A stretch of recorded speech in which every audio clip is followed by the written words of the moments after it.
Hello everybody, Freddie here, and I'm going to take you through 3 ways to style the freshly squeezed box. So here we go. We're going to start off with the classic in one of our Freddie's Flowers vases, or any vase you might have. You're going to fill it about 1/3 full with room temperature water and then give it a swirl. Too hot and they'll dry out, too cold and it'll shock them.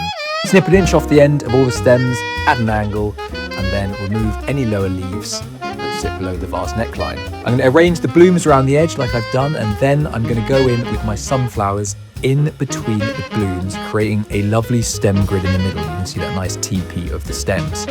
This helps create a lovely structure that allows your taller flowers to stand upright.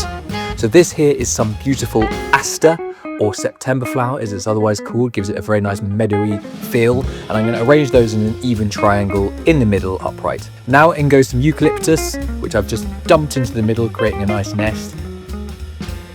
And then these 2 lilies will stand upright in the nest. Whip off the bloom heads from bottom to top. Oops, I forgot the craspedia. In it goes, very nice and easy. Dollop them in. Give it a little bit of a spin. Doesn't it look beautiful? Right, round 2, my favourite thing, a flower frog.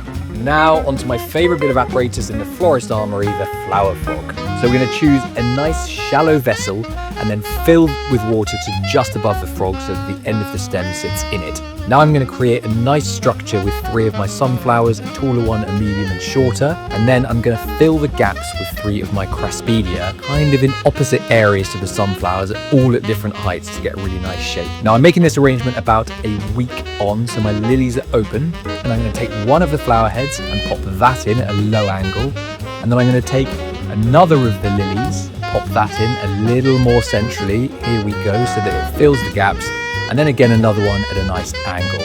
Now I'm going to fill the gaps left by the lilies with my blooms, tucking one of the magnum blooms in there, and then 2 others at differing heights to create some nice depth. There we go, seriously easy.